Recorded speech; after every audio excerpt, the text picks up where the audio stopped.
What's up, YouTube? I'm Brett from Rants. As always, guys, if y'all enjoy our content, don't forget to like, subscribe, and leave a comment down below. We're on the road to 1,000, and we hope you guys will help us get there. Patty Jenkins and her co-writers have already planned out the story for the next 2 Wonder Woman films, with the third being fast-tracked by WB. Now, I just wanted to cut to that so that you could feel the shock, the same shock that I felt with it, because one would think, well, wait a second, they haven't even done the third one, and now they're talking about the fourth one with her. How does anyone watch this movie and think that Patty Jenkins is a good fit for this? I get it. Patty Jenkins, she directed the first one. She did a great job directing it, but she didn't write it. And the problem with the Wonder Woman 1984 is she's mostly responsible for the story of it. So, while I don't think she's a bad director, I do worry about her skills as a writer.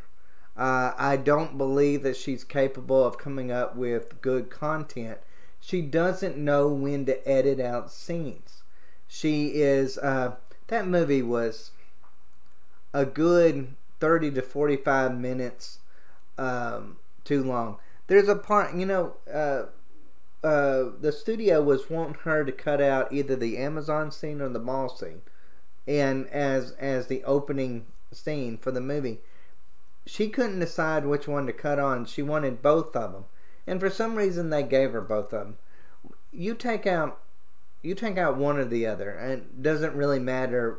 I thought they were both good scenes, but you take out one or the other, and that's a good 10-15 minutes just off the movie, just right there.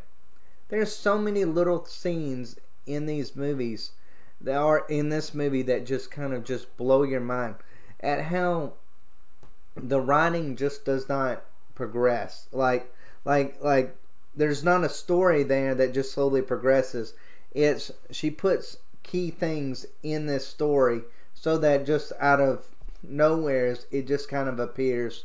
Well, Steve Trevor talks about, says, hey, what is that up on your wall? Well, that's an Amazonian armor. And then that's used when they're flying in the plane. And then she's like, oh, well, I made a coffee cup disappear one time. Maybe I can make this disappear. When did she turn magic? Like, are you kidding me? Like, you made a coffee cup disappear 50 years before, and now you can make a plane do the exact same thing?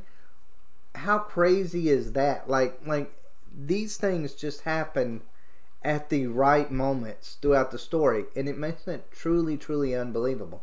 You cannot tell me that most fans would be excited for a Patty Jenkins directing 2 more of these films. I just don't believe it. I just do not believe, as bad as what Wonder Woman 1984 is, when you can't even edit the movie correctly, and then you are somehow green-lighted for 2 more films, it just blows my mind on that. I'm worried about this Rogue Squadron film that she's directing. I'm like, okay, as bad as what Wonder Woman 1984 was, what is that going to be like? And I just want to read you some of the things that she said. Jenkins told EW a few short days before her return was announced that she had 2 more stories planned from the films. Jenkins says that these 2 stories will bring about the completion of the series. In her comments, Jenkins emphasized the main themes of her Wonder Woman films and the way they encompass a more loving and kind version for the superheroes involved. This is what she says. The story continues after this in movies that I may or may not direct. I have 2 more stories that become the completion of the story, and it's all about women stepping in as women in the most loving, kind, pure, and natural way, and making a difference in the world without having to change who they are to do it. Wow. That is so touching, it makes me want to vomit. Seriously? What movies is she watching? What about, I think she's like one of those directors that thinks she's more feminist than what she really is. She's like, She's like, I want to encompass a more loving and kind version for the superheroes involved. That's like some of the early reviewers that kept saying that this movie was hopeful. Nothing about this movie was hopeful. Like all this movie, like it was the end of the world kind of movie. No one got what they wanted in the end. Everybody got screwed over. So there was like literally no one in that movie that really learned a lesson of anything. You can maybe say, well, Wonder Woman learned to move on. No, she didn't. No, she didn't. Because this movie supposedly takes place in 1984. Well, in modern day in Justice League, she's still pining over Steve Trevor. So, she's never learned to move on. So, there's all this touching and hopeful storylines that supposedly that she is bringing out is garbage. Just garbage. It's just a terrible movie. And for some reason, making terrible movies gets you more publicity and more fame and more jobs. You know, it used to be where if you made a sucky movie, you never worked in Hollywood again. Now you make a sucky movie or series, and you know what? You get rewarded. It just depends upon what your politics are and what you're supposedly trying to bring out in movies. Feminism is a big thing. Feminism is something that they really need to bring out in every movie now. Wonder Woman herself is a story for little girls. That's it. Wonder Woman itself, you don't have to bring out anything more about Wonder Woman to make her more impressive. Wonder Woman's just impressive by herself. You don't have to make any more feminist themes or any other thing like that. She's just a great character. She's a character that men and women both enjoy. You know, when they used to say, well, the reason why, like in Star Wars, why no one liked Rey was because she was a woman. They didn't like female leads in movies. And then The Mandalorian come along. And then everybody's like, man and woman are like, hey, we want to see more Cara Dune. We want to see more Ahsoka Tano.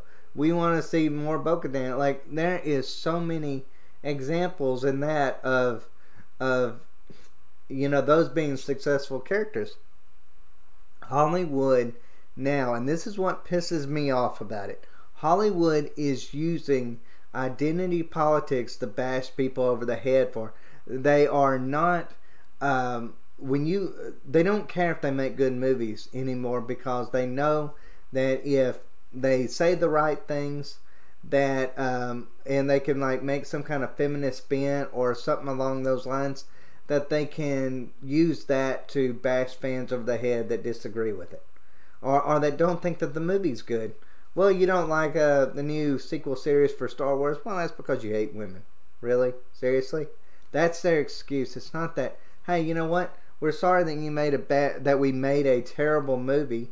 We'll try to work on that. No, it's just like, you know what? We're going to keep going with what we're doing, and then we're just going to tell you that you suck. And that's their marketing skills right now. Hollywood is so broken, it's ridiculous. It's just so broken that it just makes me just cringe. It just pisses me off every time I think about just how bad things have got now. That even that bad movies, take D&D from Game of Thrones. Well, they're like, oh well, hey, we wanted Arya to go kill the Night King. Seriously? Arya? You talking about the person that you've never done anything, that didn't even know about any of this until a few episodes before? And then you want her to be the one that do it? You don't want Jon Snow, the one you've been setting up for it, to do it? No, because Arya's a woman, and that makes sense, right? I mean, come on. This is so ridiculous. So ridiculous.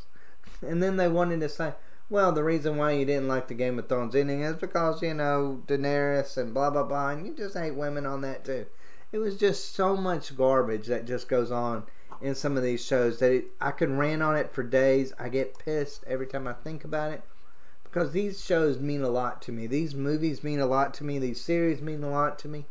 And for them just to completely and tell me that when I sit there and I see sorry, excuse me, that when I see a terrible movie, I'm not just saying that I'm actually not seeing a terrible movie, that I'm somehow sexist, homophobic, or racist of some form or fashion because I don't like something is garbage. Maybe Hollywood just needs to own up to themselves. That's the way I look at it.